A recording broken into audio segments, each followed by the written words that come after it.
আপনাদের সবাইকে স্বাগত জানাচ্ছি আমার কথা শুনবার জন্য। আজকে আমি যে বিষয়টি নিয়ে ছোট্ট করে আলোচনা করতে চাই সেটা হচ্ছে যে ভারত ইস্যুতে বাংলাদেশ জাতীয়তাবাদী দল বিএনপি কি দ্বিধাগ্রস্ত, দোদুল্যমান বা বিভ্রান্ত।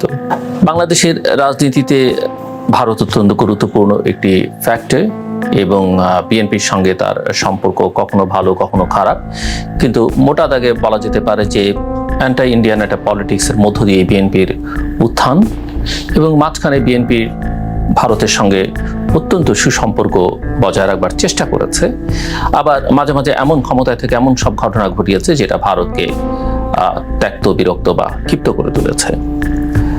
যে সময়টায় বিএনপি অ্যান্টি ইন্ডিয়ান পলিটিক্স করেছে বা বিএনপির প্রতিষ্ঠাতা জিয়াউর রহমান যখন রাষ্ট্র ক্ষমতায় ছিলেন, সেই সময়টাতে একদিকে ভারত বিরোধিতা, অন্যদিকে বলা হয় সম্প্রতি সরকারের দিক থেকে কথা বলা হচ্ছে যে ভারতের বাজার আসলে সে সময় বাংলাদেশে খুলে দেওয়া হয়েছিল। তারপরে আমরা অনেক ঘটনা দেখেছি, বিশেষ করে 10 ট্রাক অস্ত্র চোরাচালান বা ভারতীয়দের ভাষায় যে বিচ্ছিন্নতাবাদীরা আছে, বিশেষ করে উলফা তৎপরতাকে আশ্রয় প্রশ্রয় দেয়া, এসব বিষয় নিয়ে বিএনপির সঙ্গে এক ধরনের দূরত্ব তৈরি হচ্ছে ভারতের।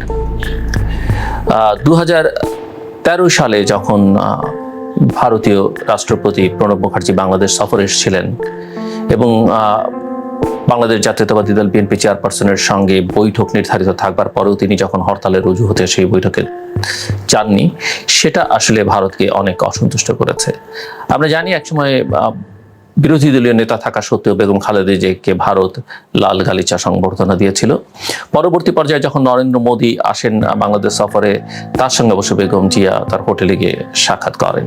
কিন্তু বিএনপির বেশ কিছু নেতার সঙ্গে ভারতীয়দের ঘনিষ্ঠ যোগাযোগ এবং গত কয়েক বছর ধরে তারা সেই চেষ্টাটা করে আসছিল, কিন্তু তারপরেও ভারতকে আসলে শেষ পর্যন্ত নিজেদের পক্ষে আনা তো দূরের কথা, নিউট্রালাইজ করতে বিএনপি ব্যর্থ হয়েছে এবং যে কারণে বিএনপিকে অভিযোগ করতে হয় যে 2014, 18, 24 নির্বাচনে ভারত প্রত্যক্ষভাবে যে নির্বাচনী প্রক্রিয়া বাংলাদেশে বর্তমান ক্ষমতাসীনরা অনুষ্ঠিত করেছেন সেটাকে সমর্থন জানিয়েছে এবং তাদের মদতেই বাংলাদেশ আওয়ামী লীগ পরপর 3 বার রাষ্ট্র ক্ষমতায় এবং তাদের ভাষায় বিএনপির ভাষায় বিনা ভোটে ক্ষমতায় আছে। আর অন্যদিকে আওয়ামী লীগের কথা বলছে যে ঐতিহাসিকভাবে আওয়ামী লীগের সঙ্গে ভারতের সম্পর্ক ভালো, ভারত সবসময় তাদের পাশে আছে। এর আগে পররাষ্ট্রমন্ত্রী বলেছিলেন এটা স্বামী স্ত্রীর সম্পর্ক, তারা সম্পর্কের একটা রোল মডেল হিসেবে দেখাতে চান। ভারতীয় পত্রপত্রিকা গণমাধ্যমে সেভাবেই প্রকাশ করে, ভারতের সরকারের দিক থেকে সেভাবেই বলা হয়ে থাকে এবং সাম্প্রতিককালে 2024 নির্বাচনের পরে তো একথা আওয়ামী লীগ নেতৃবৃন্দ হরহামেশা বলছেন যে 14, 18 এবং 24 নির্বাচনে ভারত তাদের পাশে ছিল এবং তারা ছিল বলেই আসলে সকল ষড়যন্ত্র নস্যাৎ করে দিয়ে তাদের পরিকল্পনা বাস্তবায়ন করতে পেরেছে। এর আগে যখন মার্কিন যুক্তরাষ্ট্র সহ পশ্চিমাদের চাপ লক্ষ্য করা গেছে, তখনও আওয়ামী লীগ নেতৃবৃন্দ, বিশেষ করে আওয়ামী লীগের সাধারণ সম্পাদক বহুবার বলেছেন যে তলে তলে সব ঠিক হয়ে গেছে এবং যুক্তরাষ্ট্রের এই চাপটাপ কিছু থাকবে না, কারণ ভারত সেটা তাদেরকে ম্যানেজ করে দিয়েছে। আপাত দৃষ্টি মনে হয় যে সে কথা ঠিক, ভারত সফল হয়েছে এবং ভারত সকল ক্ষেত্রেই তাদের পাশে আছে। এই নির্বাচনকে কেন্দ্র করে, বিশেষ করে নির্বাচনের পরে সামাজিক যোগাযোগ মাধ্যমে কিছু ব্লগার এবং কিছু রাজনৈতিক কর্মী এবং কিছু নেটিজেন বলা যেতে পারে তরুণ যুব সমাজ বাংলাদেশে একটা ভারতীয় পণ্য বর্জনের আহ্বান জানিয়েছেন এবং একটা ক্যাম্পেইন তারা করছেন। এটা অনেকটা মালদ্বীপের ইন্ডিয়া আউট প্রোগ্রামের অনুসরণে হচ্ছে।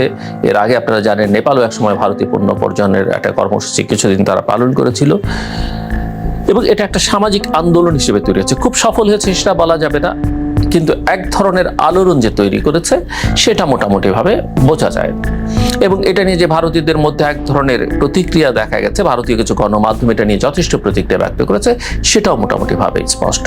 যদিও ভারতীয় গণমাধ্যম প্রথম থেকেই বলছিল যে এটা বিএনপির নেতৃত্বে হচ্ছে, বিএনপি এই ক্যাম্পেইনটা শুরু করেছে, বাস্তবে সেটা বলবার কোনো প্রমাণ নেই। কিন্তু গত 20 মার্চ বিএনপির সিনিয়র যুগ্ম মহাসচিব একটি অনুষ্ঠানে, একটি কর্মসূচিতে নিজের গায়ের কাশ্মীরি শাল মাটিতে ফেলে দেন এবং তার নেতাকর্মীরা অন্যান্যরা সেটিকে পুড়িয়ে ফেলেন এবং তিনি একটা ভারতীয় পণ্য বর্জনের আহ্বান জানান।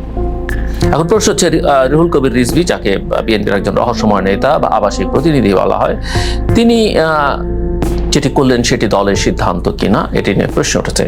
কারণ তাকে প্যারালাল মহাসচিব হিসেবেও দেখাবার একটা চেষ্টা দল থেকে হয়েছে, ইচ্ছায় হোক অনিচ্ছায় হোক বা কোনো কোনো মহলের ইন্ধনে হোক, বা তিনি নিজের স্বতঃপ্রণোদিত হয়ে কারো কারো আশীর্বাদ পুষ্ট হয়ে সেটা করেছেন, এটা বললে খুব একটা অত্যুক্তি হবে না। কারণ মহাসচিব যখন দলের কোনো কথা বলেন, তারপরেই যখন আবার সিনিয়র যুগ্ম মহাসচিব আলাদা করে প্রেস কনফারেন্স করে সেই কথা বলেন, তাতে বোঝা যায় যে দলের মধ্যে কিছুটা সমস্যা আছে এবং এটা দলের ভাবমূর্তিকেও ক্ষুণ্ণ করে। কিন্তু সেটা বিএনপির নেতৃবৃন্দ বা বিএনপির নেতাকর্মীরা কতটা বোঝেন সেটা নিয়ে একটা প্রশ্ন আছে। যাই হোক, যে কথায় ছিলাম, রুহুল কবির রিজভী এই যে ভারতীয় পণ্য বর্জনের কথা বললেন, এটাকে আসলে কিভাবে দেখা যেতে পারে? এটা কি বিএনপির সিদ্ধান্ত? এক ধরনের কনফিউশন হয়েছে। বিএনপি নেতা তারেক রহমান কোথাও বলেছেন যে এটা তার ব্যক্তিগত সিদ্ধান্ত, তিনিও আবার কোথাও কোথাও ভারতের বিরুদ্ধে তার উষ্মা প্রকাশ করেছেন। লন্ডনে বিভিন্ন বক্তৃতায় আমরা দেখেছি। মাত্র দুদিন আগেই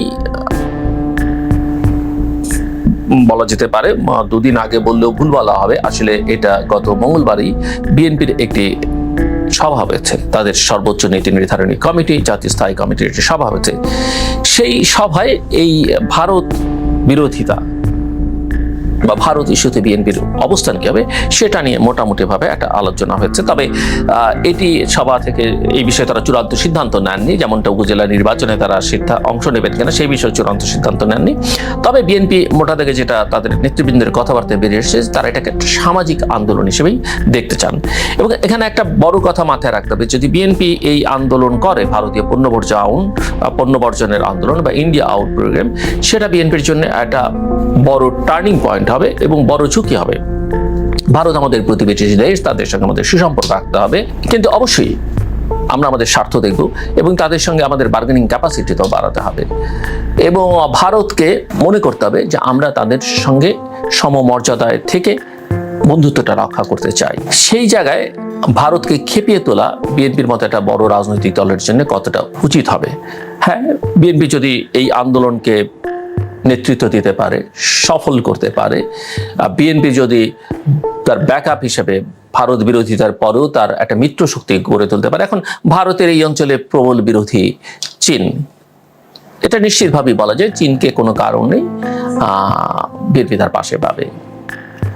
14, 18, 24 নির্বাচনে চীন আওয়ামী লীগের সঙ্গে ছিল না পাওয়ার একটা বড় কারণ যে তাদের সঙ্গে একটা বড় অসন্তোষ। যদিও হিস্ট্রিক্যালি চীনের সঙ্গে বিএনপির সম্পর্ক তো ভালো ছিল, কিন্তু 2001 থেকে 6 সালে যখন বিএনপি ক্ষমতায় ছিল, ঢাকায় তাইওয়ানের ট্রেড সেন্টার করা নিয়ে যে উদ্যোগ বিএনপি সরকার নিয়েছিল, সেটা চীনকে বিএনপি থেকে অনেক দূরে ঠেলে দেয় এবং সেটা এখনো পর্যন্ত অব্যাহত আছে। কাজেই চীন খুব একটা বিএনপিকে বিশ্বাস করে না।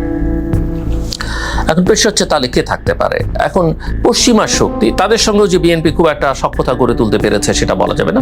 মার্কিন যুক্তরাষ্ট্র, ইউরোপীয় ইউনিয়নভুক্ত দেশগুলো, যুক্তরাজ্য, কানাডা, অস্ট্রেলিয়া, এদের সঙ্গে যদি বিএনপি একটা সুসম্পর্ক গড়ে তুলতে পারে এবং বিএনপি যদি তাদের যে ভ্যালুজ, তাদের যে ইন্দো প্যাসিফিক স্ট্র্যাটেজিতে অবস্থান, সব মিলিয়ে সেই পলিটিক্সটা, সেই ভ্যালুসগুলো যদি তারা আপহোল্ড করতে পারে এবং সেই ব্যাপারে যদি তারা সোচ্চার হয় এবং একই সঙ্গে যদি অ্যান্টাই চায়না, অ্যান্টাই ইন্ডিয়ান একটা ক্যাম্পেইন তারা করে তুলতে পারে বাংলাদেশে এবং বাংলাদেশের গণতন্ত্রের জন্য আন্দোলন, একই সঙ্গে যদি তারা বাংলাদেশের মানুষের অন্যান্য যে সমস্যা আসছে সেগুলোকে সামনে নিয়ে আসতে পারে, তাহলে হয়তো একটা সুফল তারা পেতে পারে। কিন্তু তার জন্য সেই শক্তিমত্তা বিএনপির আছে কিনা সেটা একটা বড় ভাবার বিষয়। অন্যথায় বিএনপিকে ভাবতে হবে এটা ভারত বিরোধিতা, প্রকাশ্যে ভারত বিরোধিতা, এটা একটা বড় ঝুঁকি, বিশেষ করে বাংলাদেশের মতো দেশে যে দল রাজনৈতিক ক্ষমতায় যেতে চায় বা ক্ষমতায় থাকতে চায়। কারণ বোঝা গেছে এখন পর্যন্ত অন্যান্য শক্তিগুলো, পশ্চিমা শক্তিগুলো এই অঞ্চলের নেতৃত্বের ইস্যুতে ভারতকে এক ধরনের লেভারেজ দিচ্ছে, এক ধরনের সুবিধা দিতে চাইছে। যদিও একথাও সত্য যে ভারত আসলে এই অঞ্চলের নেতৃত্ব দেওয়ার জন্য যে ভূমিকায় থাকা দরকার সেটা তারা রাখতে পারছে না।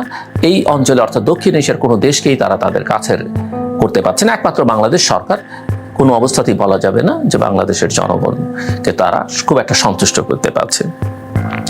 যাই হোক, যেটা বলছিলাম যে স্থায়ী কমিটির সভা থেকে যে আভাস পাওয়া গেছে সেটাতে এটা বোঝা গেছে যে তারা খুব একটা এই আন্দোলনের মধ্যে নিজেদেরকে সম্পৃক্ত করতে চাইছে না। এখন প্রশ্ন হচ্ছে যে এই স্থায়ী কমিটির সভায়ও কিন্তু কোনো কোনো সদস্য জানতে চেয়েছেন যে রুহুল কবির রিজভী যেটা সেটা করলেন সেটা দলের সিদ্ধান্ত কিনা, এবং সিদ্ধান্ত থাকলে সেটা কোথায় হয়েছে, কিভাবে হয়েছে। তবে বৈঠকের সূত্র জানিয়েছে যে ভারতীয় পণ্য বর্জনের বিষয়ে রুহুল কবির রিজভীর সিদ্ধান্ত এটা তার ব্যক্তিগত সিদ্ধান্ত এবং সেটা তিনি গণমাধ্যমে জানিয়েছেন, সেটা তিনি বলেছেন। এবং রুহুল কবির রিজভী যেটা করতে গিয়ে তিনি যেটা বলেছেন যে ভারতীয় পণ্য বর্জনে তিনি যে সংহতি জানিয়েছেন তা বাংলাদেশের জনগণের পক্ষে, গণতন্ত্রের পক্ষে। এদেশের মানুষ দীর্ঘদিনের বঞ্চনা, অপমান, লাঞ্ছনা এবং ক্ষোভ থেকে এটি করছেন। এ বিষয়ে স্থায়ী কমিটির একজন সদস্য ইকবাল হাসান মামুন তিনি গণমাধ্যমকে বলেছেন যে রিজভী তো বলেই দিয়েছেন এটা ভারতীয় পণ্য বর্জনের সংহতি প্রকাশ তার ব্যক্তিগত সিদ্ধান্ত। বৈঠকে কোনো কোনো নেতা এটা উষ্মা প্রকাশ করেছেন বটে, তবে অনেকেই মনে করছেন যে এটা এই ভারতীয় পণ্য বর্জনের ডাক জনগণের একটা ক্ষোভের বহিঃপ্রকাশ। গত 3টি নির্বাচনে, জাতীয় নির্বাচনে আওয়ামী লীগকে ভারত প্রত্যক্ষভাবে যেভাবে সমর্থন দিয়েছে তা বাংলাদেশের জনমত এবং গণতন্ত্রের বিপক্ষে। বিষয়টি সামনে রেখে প্রতিবেশী দেশ ভারতের সঙ্গে সম্পর্কের মূল্যায়ন এবং দেশটির পণ্য বর্জনে গড়ে ওঠা সাম্প্রতিক সামাজিক আন্দোলনের বিষয়ে বিএনপির অবস্থান স্পষ্ট করা দরকার, সেটাও এই সভায় আলোচনার মধ্যে উঠেছে। বিএনপির অনেক নেতার সঙ্গে কথা বলে যেটা বোঝা গেছে যে তারা মনে করছেন দেশে দুর্নীতি, দুঃশাসন, ভোটাধিকার বঞ্চিত জনগণ তাদের ক্ষোভের বহিঃপ্রকাশ থেকে নির্বাচনে ভারতীয় পণ্য বর্জনের ডাক দিয়েছেন। এটি সামাজিক আন্দোলন, কারণ জনগণ মনে করছে আওয়ামী লীগকে এতটা বেপরোয়া এবং দুর্বিনীত করতে প্রকাশ্যে অপ্রকাশ্যে সহযোগিতা করেছে ভারতের ক্ষমতাসীন সরকার ও রাষ্ট্রযন্ত্র। এতে বিএনপি প্রত্যক্ষভাবে ক্ষতিগ্রস্ত হলেও এই আন্দোলন সম্পৃক্ত হওয়া ঠিক হবে না। বিএনপির আরেকজন নেতা আমির খসরু মাহমুদ চৌধুরী তিনি দেখলাম একটা পত্রিকায় বলেছেন যে এটা তো সামাজিক আন্দোলন, এটাকে পার্টিজান করা ঠিক নয়, এতে বিএনপির যুক্ত হবার দরকার নেই। সামাজিক আন্দোলন সাধারণ মানুষের বিবেকবোধের আন্দোলন, এটা এইভাবেই চলা উচিত। তাদের বোঝা যায় যে তারা এই আন্দোলনে যুক্ত হতে চাইছেন না, কিন্তু আন্দোলনটা নিয়ে তাদের কোনো ভিন্ন মত নেই। এটা মানুষের ক্ষোভের প্রকাশ, তাদেরও ক্ষোভের প্রকাশ, সেইভাবেই তারা দেখাতে চাইছেন। এখানে কেউ কেউ মনে করেন যে পুরো দৃষ্টিটা যদি ভারতের দিকে নিয়ে যাওয়া হয় সেটাও বোধহয় রাজনৈতিক কৌশলের দিক থেকে ঠিক নয়। তাহলে বাংলাদেশের ভেতরে যাদেরকে টার্গেট করে তারা আন্দোলন করছেন বা যাদের বিরুদ্ধে তারা কথা বলছেন, বর্তমান ক্ষমতাসীনরা, সরকার, আওয়ামী লীগ, তারা গৌণ হয়ে যাচ্ছেন। তাদের বিরুদ্ধে কথাবার্তা, তাদের ভূমিকা নিয়ে আলোচনা খুব একটা বেশি হচ্ছে না যদি এতটা ভারত কেন্দ্রিক ফোকাস হয়, ভারত কেন্দ্রিক। তবে এই আলোচনার মধ্যে নতুন একটা মাত্রা যুক্ত হয়েছে। গত মঙ্গলবারে বিএসএফ এর গুলিতে, ভারতীয় সীমান্তরক্ষী বাহিনীর গুলিতে আমিন নামের এক ব্যক্তি বাংলাদেশি তিনি নিহত হন। আর লালমনিরহাটের আদিতমারি উপজেলার দুর্গাপুর সীমান্তে গুলি করার পর লিটন মিয়া নামের 19 বয়সী এক বাংলাদেশি তরুণকে নিয়ে যায় বিএসএফ। বাংলাদেশের সীমান্তে এই ঘটনা নতুন নয়, প্রতিনিয়তই এই সীমান্তে বাংলাদেশিরা মারা যাচ্ছেন বিএসএফ এর গুলিতে। এটি নিয়ে প্রচুর কথাবার্তা হয়েছে, দুপক্ষে দুদেশই বলেছে ভারত এই বিষয়ে সতর্ক থাকবে বলেছে, কিন্তু পরিস্থিতির কোনো উন্নতি হয়নি। এত সীমান্তে হত্যাকাণ্ডের ঘটনা অন্যান্য দেশে, এমনকি ভারতের সবচেয়ে বড় চরম শত্রু পাকিস্তানের ক্ষেত্রে ঘটনা, কিন্তু বাংলাদেশে এটা ঘটেছে। বাংলাদেশের সঙ্গে অনেক সমস্যার সমাধান ভারতের হয়েছে, এখনো অনেক সমস্যা আছে। তিস্তার পানি বন্টনের সমস্যা, আমাদের বাণিজ্য ঘাটতি, আমাদের এই সীমান্ত সমস্যা, এগুলো সমস্যার সমাধান হচ্ছে না। কিন্তু লক্ষ্য করবার বিষয় হচ্ছে যে বিএনপি যারা ক্ষমতায় যেতে চায় তারা গত কয়েক বছর কিন্তু এইসব বিষয়তে খুব সোচ্চার ছিল না। এই সাম্প্রতিককালে 24-এর পরে এই পণ্য বর্জনের ডাক সহ নানা সময় তারা কিছুটা ভারতের বিরুদ্ধে কথাবার্তা বলছে। এর আগ পর্যন্ত তারা সেটা বলতে চায়নি, কারণ তারা ভারতকে খেপাতে চায়নি। এমনকি সীমান্তে যে এত মানুষ মারা গেছে বিএনপি কিন্তু কথা বলেনি। কিন্তু এই দুই ঘটনার পর বিএনপি মহাসচিব মির্জা ফখরুল ইসলাম আলমগীর একটি বিবৃতি দিয়েছেন। আমার যতদূর স্মরণ পড়ে এরকম বিবৃতি তিনি বা তাদের দল কখনো এর আগে দিয়েছে কিনা আমার এখনো স্মরণ পড়ে না, দিলেও দিতে পারেন, কিন্তু এভাবে দিয়েছেন বলে মনে হয়নি। মিস্টার আলমগীর তার বিবৃতিতে বলছেন, মহান স্বাধীনতা ও জাতীয় দিবসের দিনও সীমান্তে পৈশাচিকভাবে একজনকে গুলি করে হত্যা করা হয়েছে, আরেকজনকে গুলি করে তুলে নিয়ে গেছে বিএসএফ। এই ঘটনায় আবারও প্রমাণিত হয়েছে বাংলাদেশের নাগরিকদের কোনো নিরাপত্তা নেই এবং স্বাধীনতা ও সার্বভৌমত্ব এখন চরম সংকটে। মহান স্বাধীনতা দিবসের দিনে এই ধরনের প্রাণবিনাশী রক্তাক্ত ঘটনা হৃদয় বিদারক ও আত্মমর্যাদাকে ক্ষুণ্ণ করে। মির্জা আলমগীর আরো বলছেন যে সীমান্তে এক বাংলাদেশিকে গুলি করে হত্যা ও আরেকজনকে গুলি করে ধরে নিয়ে যাওয়ার পরও দামি সরকার ও তাদের মন্ত্রীরা এখনো নিশ্চুপ। প্রতিবাদ বা কোনো পদক্ষেপ নেওয়া দূরে থাক, শব্দটিও পর্যন্ত তারা করেননি, বরং মন্ত্রীরা নির্বিকারভাবে এসব রক্তাক্ত ঘটনা মেনে নিচ্ছেন। দামি সরকারের নতজানু নীতির কারণে বাংলাদেশি নাগরিকদের জীবন নিরাপত্তাহীন, ক্ষমতার জন্য তাদের দেশের স্বাধীনতা সার্বভৌমত্ব দুর্বল করতে দ্বিধা করেন না। মির্জা আলমগীর আরো বলছেন যে তার বিবৃতিতে শুধু সীমান্তে মানুষকে গুলি করে হত্যা নয়, বাংলাদেশের অভ্যন্তরে ঢুকে লুটপাট, হামলা, ভাঙচুর, এমনকি ধর্ষণের ঘটনা ঘটলেও কোনো প্রতিবাদ করে না তাবেদার সরকার। প্রধানমন্ত্রী শেখ হাসিনা ক্ষমতা ধরে রাখার জন্য দেশকে চিমনি করে ফেলেছেন। তারা ক্ষমতা ধরে রাখতে সবকিছু উজাড় করে দিলেও দেশের মানুষ এক বিন্দু ছাড় দেবে না। তাই দলমত নির্বিশেষে সবাইকে সীমান্তে বাংলাদেশে হত্যার বিরুদ্ধে সোচ্চার হতে হবে। একমাত্র অবাধ সুষ্ঠু নির্বাচনে জনগণের ভোটে নির্বাচিত